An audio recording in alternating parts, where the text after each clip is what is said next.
আরো কিছু সুবিধা অসুবিধার কারণে আমি আসতে পারি নাই সেভাবে।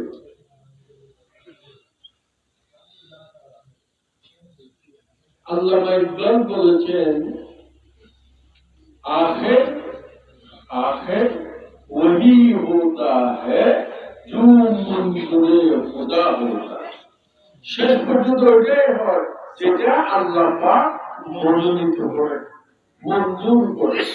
আজকে যে এতদিন পরে, আজকে যে এখানে আমি কদমের আশা, আমি মনে করি আল্লাহ পাক রব্বুল ইজ্জতেরও এইটা একটা ইচ্ছা।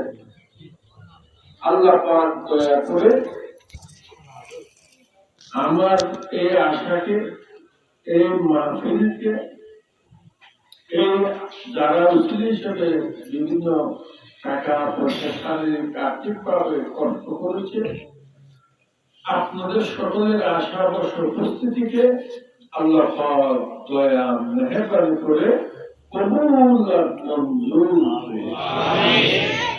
প্রিয় উপস্থিতি, যেহেতু আল্লাহ পাক দয়া করে আনছে, আমি মনে করি এটা আমার বিশ্বাস নিশ্চয় এখানে কিছু না কিছু নিহিত আছে, এখানে কিছু না কিছু নিহিত আছে। বিনা কারণে, বিনা বাতাসে বুঝার জন্য, বিনা বাতাসে পাতা লড়ে না।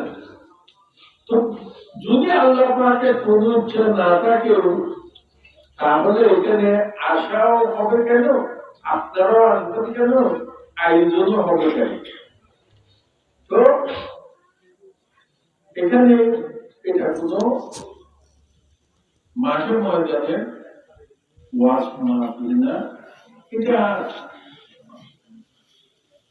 আমার হযরত হুজুর গৌসে পাক রাদিয়াল্লাহু তাআলা আনহু এবং ওনার অনেক আগে থেকে বিভিন্ন আল্লাহর ওলি, আল্লাহর বন্ধু বলেন যেখানে বসেছে ওইখানে মসজিদ হয়েছে, সাথে সাথে খানকাও হয়েছে। মসজিদে আল্লাহ পাক রব্বুল ইজ্জতের হুকুম পালন করার জন্য নামাজ আদায় করা হতো এবং শরীয়ত, তরিকত, হাকিকত, মারফতে